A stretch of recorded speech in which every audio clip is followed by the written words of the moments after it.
미션 let's go 저 건물을 찾으러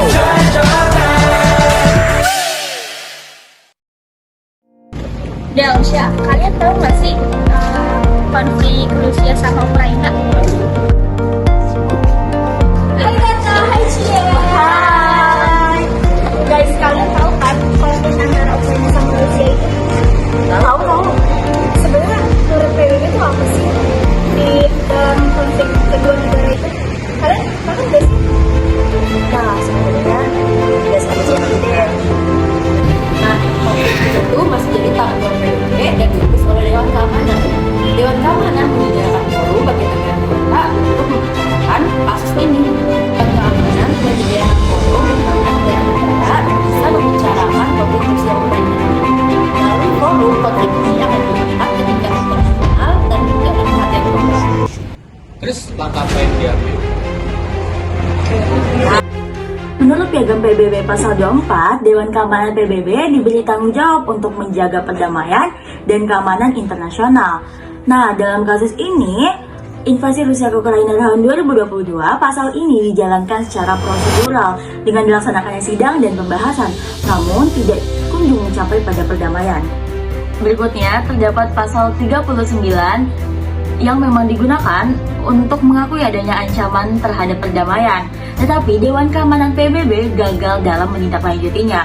Terakhir terdapat pasal 41 dan 42 untuk mengatur adanya sanksi non-militer dan penggunaan kekuatan. Tetapi pasal ini gagal diterapkan karena Rusia menggunakan hak vetonya serta ketiadaan dalam kesepakatan politik. Nah, akibat kebuntuan ini, pembahasan konflik dialihkan dari Dewan Keamanan PBB kepada Majelis Umum PBB. Hal ini menunjukkan bahwasannya Dewan Keamanan PBB memang berfungsi secara formal, tetapi belum efektif dalam menjalankan mandat piagam PBB. Wait, tapi aku udah sebanyak kayak gini, kalian paham gak sih apa konfliknya? Yang perebutan tanah itu nggak sih? Bukan cuma itu, tapi Rusia secara resmi menyerang Ukraina pada 24 Februari 2022. Serangan dimulai dengan ledakan di sejumlah kota besar seperti Kiev dan Kharkiv. Menandai eskalasi konflik yang telah lama memanas, akar konflik ini berangkat dari sejarah panjang hubungan Rusia dan Ukraina yang sebelumnya tergabung dalam Uni Soviet. Setelah Uni Soviet bubar pada tahun 1991, Ukraina memilih menjadi negara merdeka dan perlahan mendekati ke barat, termasuk Uni Eropa dan NATO. Langkah ini dipandang Rusia sebagai ancaman langsung terhadap keamanannya, terutama karena ekspansi NATO ke area timur. Ketegangan meningkat pada tahun sejak 2014 ketika pemerintah pro-Rusia di Ukraina tumbang dan Rusia mencaplok Crimea serta mendukung separatis di wilayah timur Ukraina. Menjelang akhir 2021, Rusia menumpuk pasukan di perbatasan Ukraina dan menurut NATO menghentikan ekspansinya. Meski sempat membantah secara resmi rencana invasi, Rusia akhirnya melancarkan serangan militer.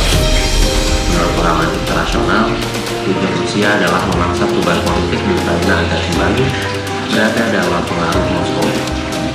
Sementara itu, Barat menilai tindakan Rusia sebagai pelanggaran hukum internasional dan ancaman terhadap stabilitas global.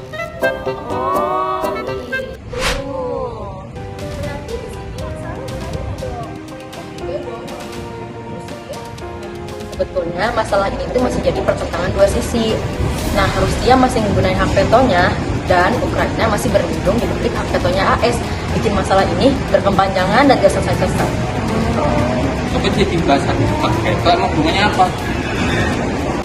Dilansir dari Guardian, Dewan Keamanan PBB terdiri dari 15 anggota. 5 diantaranya adalah anggota tetap yaitu Amerika Serikat, Rusia, Tiongkok, Inggris, dan Prancis yang memiliki hak veto penuh.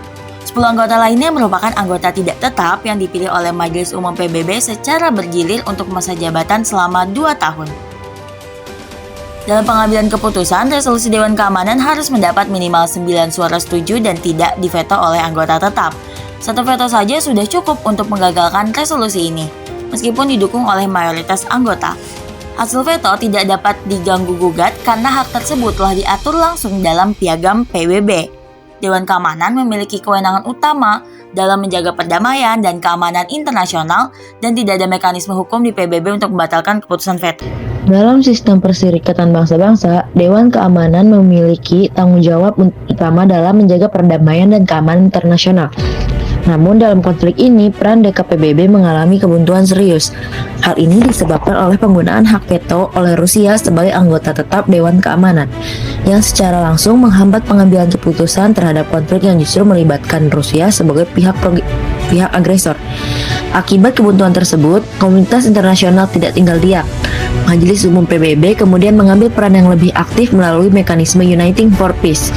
Mekanisme ini memungkinkan Majelis Umum bertindak ketika DK gagal menjalankan fungsinya akibat perbedaan kepentingan politik di antara anggota tetap.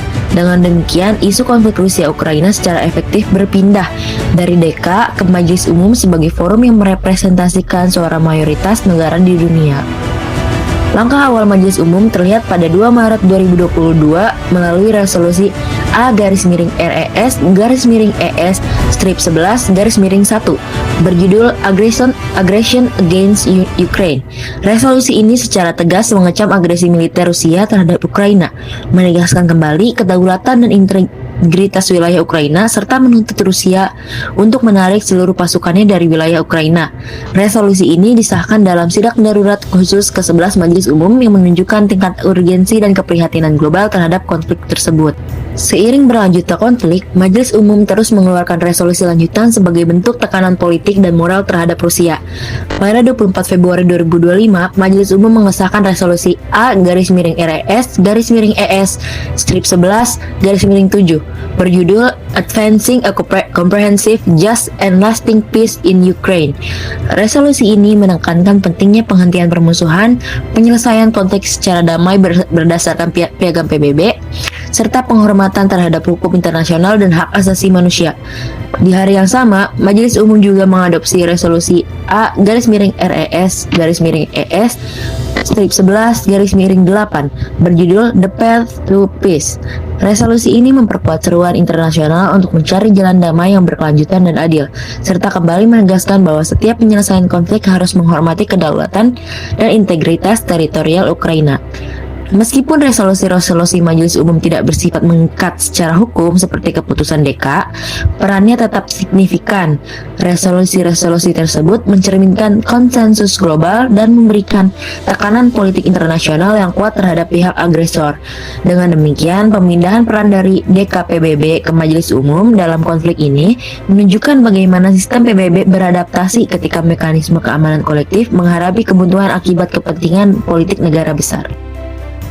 Oh gitu, berarti setiap konflik keamanan internasional itu diangkatnya ke Dewan Keamanan PBB ya? Nah, tapi di sini kok kesimpulannya yang menjadi titik problemnya itu di hak veto. Kalau kayak gitu, gimana mau selesai? Tapi ada sanksi nggak sih buat Rusia? Invasi Rusia ke Ukraina pada Februari 2022 mendapat respons keras dari Majelis Umum PBB. Meskipun Majelis Umum tidak memiliki kewenangan menjatuhkan sanksi yang mengikat seperti Dewan Keamanan, lembaga ini tetap memberikan tekanan politik dan moral yang kuat terhadap Rusia. Pada Maret 2022, Majelis Umum mengesahkan resolusi yang mengutuk invasi Rusia dan menegaskan bahwa tindakan tersebut melanggar kedaulatan Ukraina serta piagam PBB. Resolusi ini menuntut Rusia untuk segera menarik pasukannya dan menjadi dasar bahwa Rusia dipandang sebagai agresor oleh mayoritas negara anggota PBB. Tekanan kemudian diperkuat pada April 2022 melalui keputusan Majelis Umum untuk menangguhkan keanggotaan Rusia dari Dewan Hak Asasi Manusia PBB. Langkah ini diambil akibat dugaan pelanggaran HAM dan kejahatan perang di Ukraina. Penangguhan tersebut merupakan bentuk sanksi institusional yang menunjukkan bahwa Rusia kehilangan legitimasi moral untuk berperan dalam forum HAM internasional. Selain itu, Majelis Umum juga menolak klaim aneksasi Rusia atas wilayah Ukraina melalui referendum sepihak. PBB menegaskan bahwa aneksasi tersebut tidak sah dan tidak diakui secara hukum internasional, sehingga semakin mengisolasi Rusia secara diplomatik. Secara keseluruhan, Sanksi dari Majelis Umum PBB terhadap Rusia bersifat politik dan normatif. Walaupun tidak mengikat secara hukum, resolusi-resolusi ini menciptakan tekanan internasional yang besar dan menjadi landasan bagi negara-negara lain untuk menjatuhkan sanksi ekonomi dan diplomatik terhadap Rusia di luar mekanisme PBB. Oh